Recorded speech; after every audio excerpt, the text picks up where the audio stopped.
Welcome dear students. आज हम concept of pure substance topic को स्टडी करने जा रहे हैं। After completing this topic you will be able to recall the concept of phase change phenomena, जिसमें हम लोग सीखेंगे किस तरीके से हमारा सॉलिड से लिक्विड, लिक्विड से वेपर और वेपर से सुपर हीटेड स्टीम वगैरह बनती है। उसके बारे में हम यहाँ पर सीखने वाले हैं। After that you will be able to recall the next PV diagram for the phase change कि हम PV डायग्राम देखेंगे कि प्रेशर वॉल्यूम डायग्राम पर हमारा फेज चेंज किस तरीके से दिखाई देता है। उसमें हम वाटर और अदर देन वाटर मींस दूसरे लिक्विड्स के बारे में भी हम लोग स्टडी करेंगे, जहां पर हमें पता चलेगा कि किस तरीके से हम अपने प्रेशर वॉल्यूम डायग्राम पर अपने वाटर के फेज चेंज फिनोमेना को देख सकते हैं।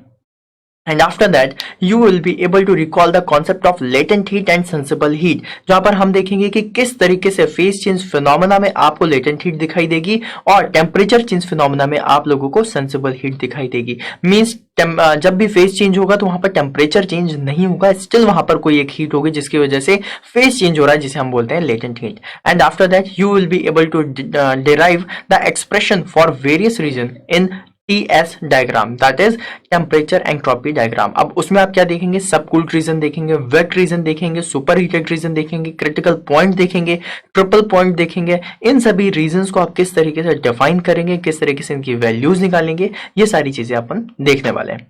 एग्जामिनेशन पॉइंट ऑफ व्यू से अगर मैं बात करूं तो आपका प्रॉपर्टीज ऑफ प्योर सब्सटेंस बहुत ज्यादा इंपॉर्टेंट है, क्योंकि ये thermodynamics, refrigeration and air conditioning, IC engine और पावर प्लांट, इन सभी टॉपिक्स में ये आता है। और इसके अलावा अगर एग्जामिनेशन में देखा जाए तो न्यूमेरिकल और आप लोगों के ऑब्जेक्टिव दोनों टाइप के क्वेश्चंस बनते हैं। विद इन न्यूमेरिकल आपको काफी सारे कॉन्सेप्ट्स देखने के लिए मिल जाएंगे, और अगर आप ऑब्जेक्टिव में जाते हैं तो आपको थ्योरेटिकल क्वेश्चंस भी देखने के लिए मिल जाएंगे। इसके अलावा यहाँ पर जो आप लोगों को पीवी डायग्राम में फेज चेंज फिनोमेना है, ये आप लोगों को काफी ज्यादा इंपॉर्टेंट रहेगा, क्योंकि इसमें आप लोगों को ये देखने के लिए मिलेगा कि किस तरीके से आप यहाँ पर प्रेशर और वॉल्यूम पर अपना टेम्परेचर को चेंज करके फेज चेंज को देख सकते हैं कि सॉलिड से सॉलिड प्लस लिक्विड बनता है, फिर लिक्विड बनता है, फिर लिक्विड प्लस वेपर होता है, फिर किस तरीके से वेपर होता है। ये सारी चीजें आपको यहाँ पर देखने मिलेंगी। तो चलिए ये स्टार्ट करते हैं हमारा first learning outcome, that is to recall the concept of phase change phenomena. तो स्टूडेंट्स, अब हम बात करने वाले हैं प्रॉपर्टीज ऑफ प्योर सब्सटेंस की, इसके इंट्रोडक्शन की, कि ये क्या होता है, किस तरीके से आप इसको फील करेंगे और किस तरीके से आप प्रॉपर्टीज ऑफ प्योर सब्सटेंस को पढ़ेंगे। सबसे पहली क्वेश्चन हमारे दिमाग में ये जनरेट होता है कि हम इसको क्यों पढ़ रहे हैं। सीधी सीधी बात है, आपके दिमाग में सबसे पहली चीज यही जनरेट होनी चाहिए। अगर नहीं हो रही है तो आप सोचिए इसके बारे में कि आप इसे क्यों पढ़ रहे हैं, और इसका रीजन मैं आप लोगों को बताता हूं। प्रॉपर्टीज ऑफ प्योर सब्सटेंस एक ऐसा फील्ड है आपके इंजीनियरिंग का, या फिर आप बोल सकते हो एक ऐसी ब्रांच है जहां पर आप लोगों से refrigeration and air conditioning, power plant engineering, steam turbine, compressor, condensers, इन सब के बारे में अगर आप लोगों को प्रैक्टिकल इंफॉर्मेशन चाहिए, अगर इन सब की वर्किंग प्रिंसिपल को समझना है, तो प्रॉपर्टीज ऑफ प्योर सब्सटेंस को समझना बहुत जरूरी होगा। अब रही बात ये कि प्रॉपर्टीज तो ठीक है सर प्योर सब्सटेंस क्या होगा? देखिए, कोई भी एक ऐसा सब्सटेंस जिसका केमिकल कंपोजिशन कांस्टेंट होता है उसे हम बोलते हैं प्योर सब्सटेंस। आपके दिमाग में सबसे सिर्फ एक चीज आनी चाहिए, कोई भी एक ऐसा कंपोनेंट जिसका केमिकल कंपोजिशन कांस्टेंट होगा उसे हम बोलेंगे प्योर सब्सटेंस। अब हमने बोला फॉर एग्जांपल वाटर अबंडेंट मात्रा में हमारे पास है, काफी सारा है, और वाटर एक ऐसी चीज है जो आप लोगों को हर जगह मिल जाएगी। मींस सॉलिड स्टेट में आइस मिल जाती है, लिक्विड स्टेट में वाटर मिल जाता है, और गैसेस स्टेट में वेपर मिल जाती है। ठीक है, तो हम लोगों के दिमाग में सबसे पहली चीज यही आनी चाहिए कि प्रॉपर्टीज ऑफ प्योर सब्सटेंस में हमें उस सब्सटेंस की स्टडी करनी है जिस सब्सटेंस का हम यूज करेंगे हमारे आगे आने वाले प्रैक्टिकल एप्लीकेशन में, चाहे वो रेफ्रिजरेशन एंड एयर कंडीशनिंग की बात हो या फिर पावर प्लांट इंजीनियरिंग की हो। तो प्योर सब्सटेंस के बारे में थोड़ा सा लिख लेते हैं और फिर देखते हैं कि प्योर सब्सटेंस की प्रॉपर्टीज हम किस किस तरीके से पढ़ेंगे। अच्छा, मेनली हम जिसके बारे में पढ़ने वाले हैं वो है वाटर। प्योर सब्सटेंस में हम जिसे कंसीडर करते हैं वो लेते हैं वाटर, और उसके बारे में स्टडी कर सकते हैं।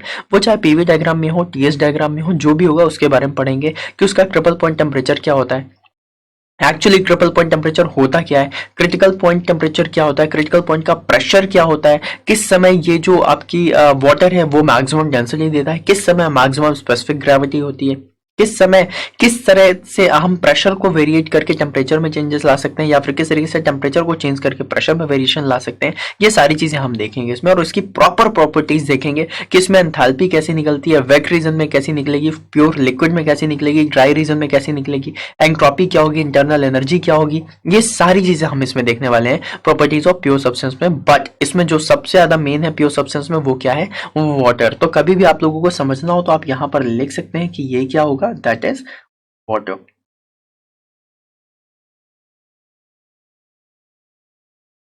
ठीक है। अब सिर्फ वाटर ही एक ऐसा नहीं है जो प्योर सब्सटेंस में आता है, प्योर सब्सटेंस में बहुत सारी चीजें आती हैं, लेकिन हम एग्जाम्पल के तौर पर, हम अपनी स्टडी को स्टडी करने के लिए हम वाटर को लेते हैं, ये बात आपको दिमाग में रखनी है। अब प्योर सब्सटेंस क्या होता है उसके बारे में थोड़ा सा लिख लीजिए, फिर उसके बाद हम चलेंगे और देखेंगे कि हमें इसमें और क्या क्या पढ़ना है। ठीक है, तो लिखिएगा। अब pure substance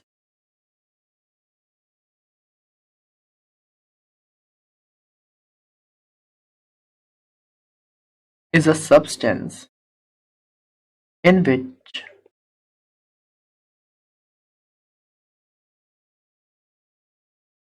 we will see a constant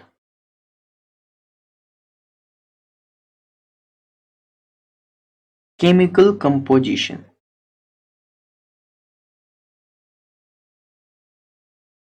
Chemical composition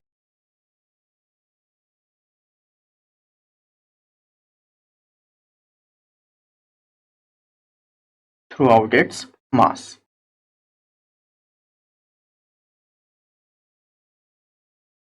Throughout its mass. Okay. अब देखिए हमें ये बोला है कि एक प्योर सब्सटेंस एक ऐसा केमिकल कंपोजिशन होता है जो मतलब एक ऐसा सब्सटेंस है जिसका आपको कांस्टेंट केमिकल कंपोजिशन मिल जाता है थ्रू आउट इट्स मास। इसे हम क्या बोलते हैं, प्योर सब्सटेंस। ठीक है, याद रखिएगा, इसे हम क्या बोलते हैं, प्योर सब्सटेंस। ये है हमारी प्योर सब्सटेंस की वैल्यू, आपको सिर्फ इसमें याद रखना है। फिर लिखिएगा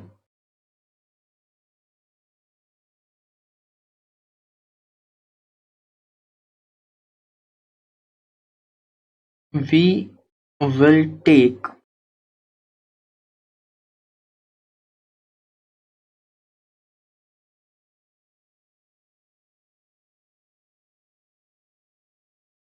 water as a representative of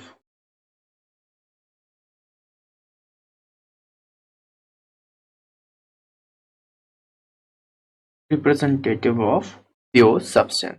Okay.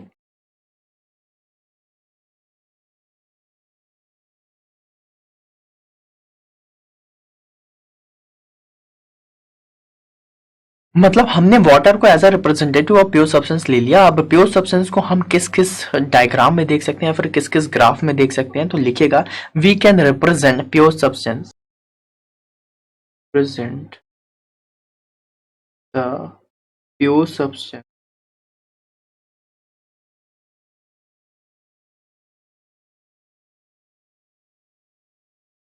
thermodynamically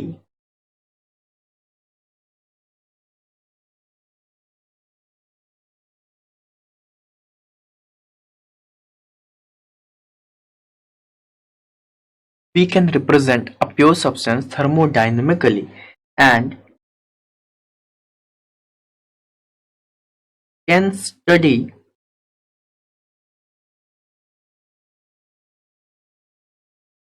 the behavior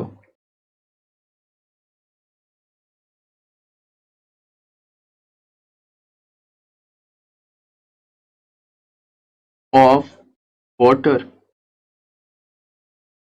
bracket में लिख लीजिएगा pure substance, can study the behavior of water in the all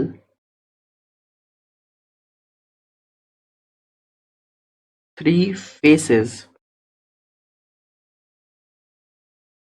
in thermodynamic plots,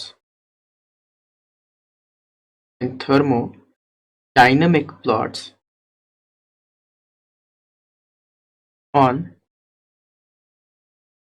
PV diagram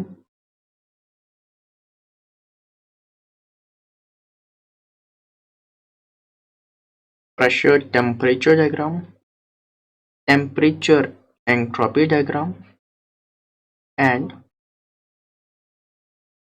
enthalpy entropy.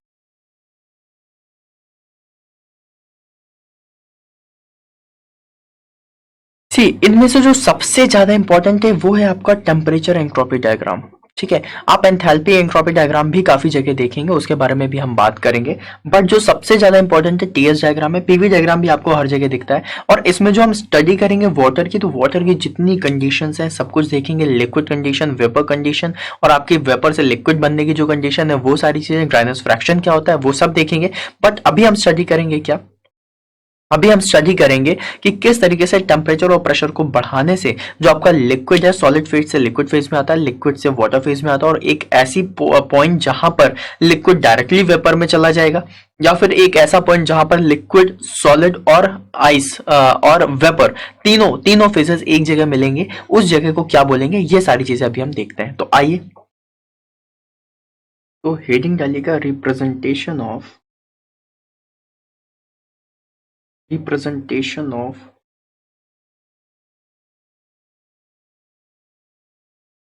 three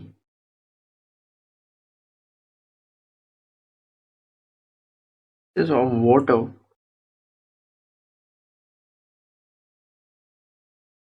on TS।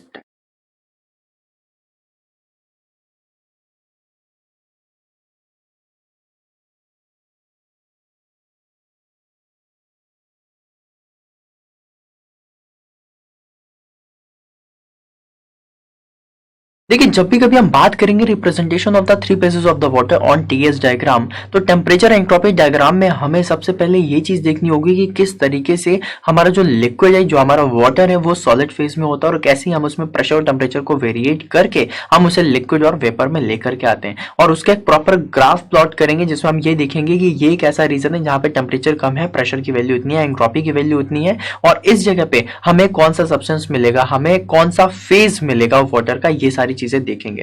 तो आइए सबसे पहले बना लेते हैं diagram, that is temperature entropy diagram. ठीक है, अब देखिए, इसको बनाने के पहले मैं आप लोगों को कुछ दिखाना चाहता हूँ, कुछ सिखाना चाहता हूँ, फिर उसके बाद हम इसमें आके आएंगे। सबसे पहले ये चीज देखिएगा कि हमने क्या किया हुआ है, हमने एक बॉक्स लिया हुआ है। ठीक है, और इस बॉक्स में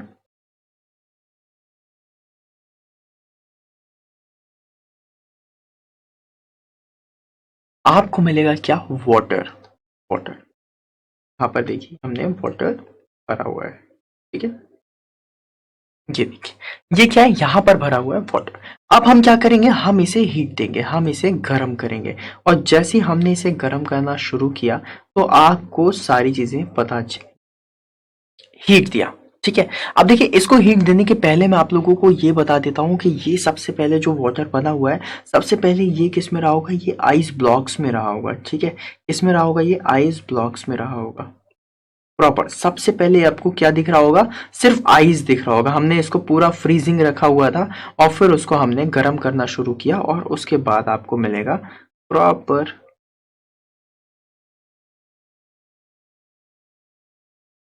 ये देखिए, ये जो आपको दिख रहे हैं ये आइस ब्लॉक्स दिख रहे हैं, और इसको हमने हीट देना शुरू किया। क्या किया हमने, हीट देना शुरू किया। जब भी कभी हम इसमें हीट देंगे तो क्या होगा, ये सॉलिड से लिक्विड बनेगा और लिक्विड से वेपर बनेगा, ये आपको पता है। अब एक बात आप हमें ये बिल्कुल कॉमन सेंस से सोच करके बताइएगा कि जब भी कभी आइस ब्लॉक्स हैं, आइस ब्लॉक्स को आप गर्म करोगे तो क्या होगा, सडन आपको लिक्विड दिखने लग जाएगा, या फिर पहले आइस ब्लॉक है वो फिर थोड़ा थोड़ा छोटा होने लग जाएगा और यहाँ पे लिक्विड बढ़ने लग जाएगा, ऐसा होगा ना। मतलब कहीं ना कहीं आपको ये चीज जरूर देखने मिल जाएगी कि यहाँ पर आइस ब्लॉक्स भी हैं, ठीक है, और यहाँ पर लिक्विड भी है, मतलब मिक्सचर ऑफ आइस ब्लॉक्स और लिक्विड दिखाई देगा। थोड़ी देर के बाद सारे के सारे आइस ब्लॉक्स मेल्ट हो जाएंगे और आपको सिर्फ लिक्विड दिखाई देगा, और फिर उसके थोड़ी देर के बाद आपको क्या होगा, ये जो लिक्विड है इनके वेपर्स दिखाई देंगे। तो जब वेपर्स दिखाई देंगे तब लिक्विड भी तो दिख रहा है, तो मतलब लिक्विड और वेपर दोनों चीजें दिखाई देंगी। और अगर कुछ टाइम के बाद जब आपने काफी ज्यादा हीट दी तो जो सारा लिक्विड है पूरा का पूरा वेपर बन जाएगा। मतलब क्या होगा, सबसे पहले आपको सॉलिड दिखेगा, सॉलिड लिक्विड भी दिखाई देगा। अच्छा, आपने कई बार फील किया होगा कि अगर आपका टेम्परेचर एटमॉस्फेरिक कंडीशन कुछ ऐसी हो जहां पर आइस रखी हो, तो आइस से आप फ्यूम्स भी उठती हुई देखते हो। जैसे हम आइस और वेपर मतलब सॉलिड और वेपर का भी कॉम्बिनेशन बोल सकते हैं। तो इसी तरीके से जितने कॉम्बिनेशन है उसको मैं अभी आपको दिखाता हूँ, ठीक है। तो ये आपका क्या है, वाटर है, इसको याद रखिएगा, इसी में ही आपको पढ़ाई करनी है और इसी के बारे में जानना है आपको, ठीक है। तो जब भी कभी आप इसमें पढ़ेंगे तो अब देखिए इसमें क्या होता है। सबसे पहला मैं आपको डायग्राम में थोड़ी सी एक वो दिखा देता हूँ, वेरिएशंस दिखा देता हूँ, जिससे आपको थोड़ा सा समझ में आ जाएगा। ये एक स्ट्रेट लाइन ऐसे आपको दिखाई देगी। ठीक है, ये जो मैंने अभी आपको डायग्राम बनाने के लिए दिखाए हैं, ये एक्चुअली में क्या है, हम क्या कर रहे हैं, हम टेम्परेचर को बढ़ा रहे हैं, ठीक है। जब भी कभी हम टेम्परेचर को बढ़ाएंगे तो हमें क्या क्या चीजें मिलेंगी, वो सारी चीजें मैं अभी आपको बताता हूँ। देखिए, जब भी कभी आप टेम्परेचर को बढ़ाओगे तो टेम्परेचर को बढ़ाने के पहले ये चीज याद रखिएगा कि आपको क्या क्या चीजें मिल रही हैं और उसके बाद आपको एक्चुअली में क्या क्या मिलेगा। ये रीजन जो आपको दिख रहा है, मीन्स यहां से लेकर के ये जो पहले रीजन से इतनी सारी चीजें हैं, इसको हम बोलते हैं क्या, सॉलिड। क्या बोलते हैं, सॉलिड, ठीक है। ये जो आपको मैंने प्रॉपर सॉलिड दिखाया हुआ है, ये सॉलिड होता है। ये जो रीजन, ये पूरा रीजन आपको क्या कहलाएगा, सॉलिड कहलाएगा, ठीक है। अब यहां पर सॉलिड है, ठीक है, यहां पर आपको प्रॉपर सॉलिड मिलेगा। सॉलिड से आप थोड़ा सा आगे बढ़ेंगे तो आपको क्या मिलेगा, सॉलिड से आप थोड़ा आगे मिलेंगे, बढ़ेंगे तो आपको मिलेगा यहां पर सॉलिड प्लस लिक्विड। क्या मिलेगा भाई, आप टेम्परेचर जैसे कि इसको बढ़ाओगे तो आइस क्यूब वाटर में चेंज होगा, तो आपको क्या मिलेगा, solid plus liquid, that is solid plus liquid, ठीक है। अब आपको सॉलिड प्लस लिक्विड भी मिल गया। अब आप क्या करोगे, कुछ टाइम के बाद आप टेम्परेचर को और ज्यादा क्या करोगे, बढ़ाओगे। और जैसे ही आप टेम्परेचर को बढ़ाओगे, देखो एंट्रोपी बढ़ती हुई जा रही है, और जैसे ही एंट्रोपी बढ़ती हुई जाएगी आपको टेम्परेचर बढ़ने मिलेगा। और इरिवर्सिबिलिटी की वजह से या फिर टेम्परेचर के चेंज की वजह से, हीट लॉस की वजह से, हीट लॉस किस में हो रहा है, आपके सब्सटेंस में हो रहा है। तो अगर आप इस तरीके से करोगे तो आपको क्या मिलेगा, सॉलिड लिक्विड के बाद सिर्फ और सिर्फ लिक्विड, ठीक है। ये आपको मिल गया लिक्विड। लिक्विड मिलने के बाद आपको क्या मिलेगा, ये जो लाइन है ये पूरी की पूरी लिक्विड कहलाएगी, ठीक है। पूरा प्रॉपर यहां से यहां तक आपको लिक्विड मिलेगा। पर लिक्विड के बाद यहां पर आपको मिलेगा लिक्विड प्लस वेपर। थोड़ा थोड़ा सा जो फ्यूम्स उठने लग जाती हैं हीट में, वो आपको वैसा मिलेगा एंट्रोपी के बाद। और फिर उसके बाद आपको यहां पर क्या मिलेगा, ओनली वेपर। अब आप कहेंगे सर ये जो ग्रीन लाइन के नीचे वाली लाइन है, यहां पर आपको क्या मिलेगा। देखो ये क्या है, यहां पर टेम्परेचर बहुत कम है ग्रीन लाइन के नीचे, तो जब भी कभी आप यहां आओगे तो आपको यहां पर मिलेगा सॉलिड प्लस वेपर, ठीक है। Solid plus vapour.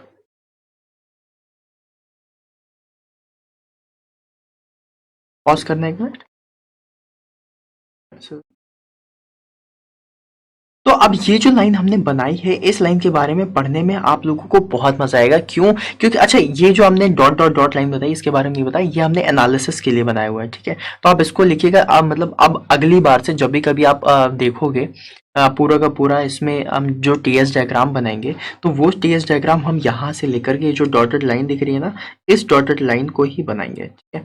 ये इतना इतना पोर्शन जो आपका लेफ्ट का दिख रहा है ना, यहाँ से ये पोर्शन, इस पोर्शन को ही लेंगे और इसके बारे में स्टडी करेंगे, क्योंकि यहाँ पर हमें लिक्विड, लिक्विड प्लस वेपर और वेपर मिल जाता है, ठीक है। क्योंकि सॉलिड रीजन पे हमें ज्यादा स्टडी करने की जरूरत पड़ती नहीं है, ठीक है। अब देखिए आप लोगों को दो चार चीजें और बता देता हूँ इसमें। इसमें जो सबसे पहली चीज ये है कि ये जो आपको लाइन दिख रही है, ये जो एक कर्व लाइन दिख रही है, ठीक है, इस कर्व लाइन को हम क्या बोलते हैं, इसको बोलते हैं सैचुरेशन कर्व। क्या बोलते हैं, saturation curve, that is saturation curve,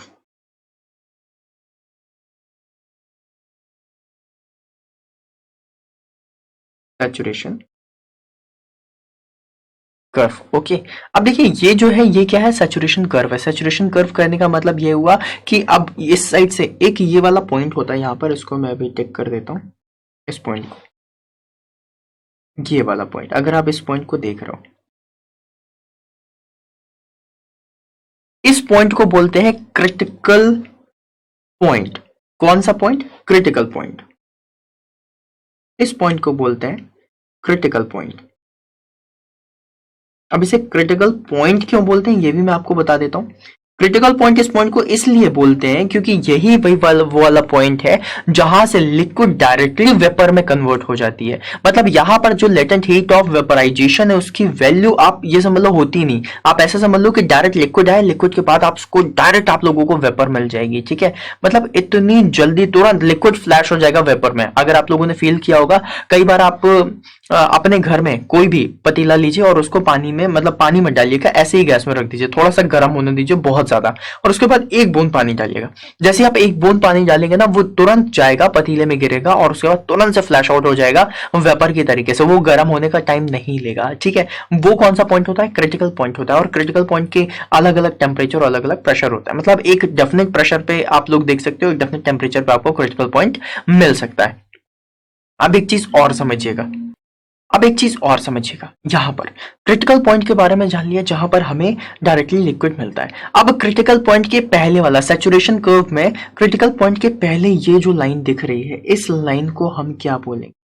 ये वाली लाइन जिसको मैं थोड़ा सा मार्क कर रहा हूं, ये जो आपको लाइन दिख रही है ना, इस लाइन को हम बोलते हैं सैचुरेटेड लिक्विड लाइन। क्या बोलते हैं? Saturated liquid line. और यहां से क्रिटिकल पॉइंट के बाद से जो आपको ये जो लाइन दिख रही है ना, इस लाइन को बोलते हैं सैचुरेटेड वेपर लाइन। क्या बोलते हैं? Saturated vapour line. सीधी सीधी बात है, ये सैचुरेशन कर्व है, मतलब ये सैचुरेटेड लाइंस दिख रही हैं और यहां पर आपको क्या मिल रहा है? लिक्विड मिल रहा है, तो हम बोलते हैं सैचुरेटेड लिक्विड लाइन। यहां पर आपको क्या मिल रहा है? वेपर मिल रहा है, इसलिए हम बोल देते हैं सैचुरेटेड वेपर लाइन। अब आप ये बोलोगे सर ये जो लिक्विड प्लस वेपर लिखा हुआ है, यहां पर हमें क्या मिलता है? मेरे भाई यहां पर आप लोगों को जो मिलता है उसको हम बोलते हैं क्या? Wet region. क्या बोलते हैं? Wait reason.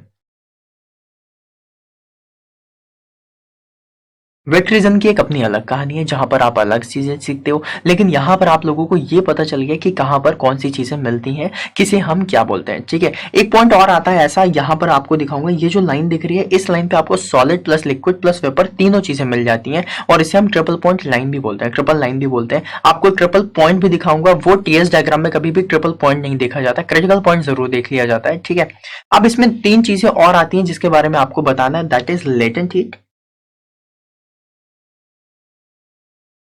Latent heat, sensible heat, critical point pressure और critical point temperature, triple point pressure और ट्रिपल पॉइंट टेम्परेचर। ये कुछ बेसिक सी चीजें हैं कि लेटेंट हीट क्या होती है, सेंसिबल हीट क्या होती है, क्रिटिकल पॉइंट का प्रेशर क्या है, क्रिटिकल पॉइंट टेम्परेचर क्या है, ट्रिपल पॉइंट क्या है और ट्रिपल पॉइंट टेम्परेचर क्या है। इसके बारे में हम अभी आगे जानेंगे। ठीक है, तो चलिए आइए देखते हैं फिर आगे का हमारा नेक्स्ट टॉपिक क्या है। So students, now we have completed our first learning outcome, that is to recall the concept of phase change phenomena. अब देखते हैं आप लोगों से कितने क्वेश्चंस बन रहे हैं। So let's have a knowledge check.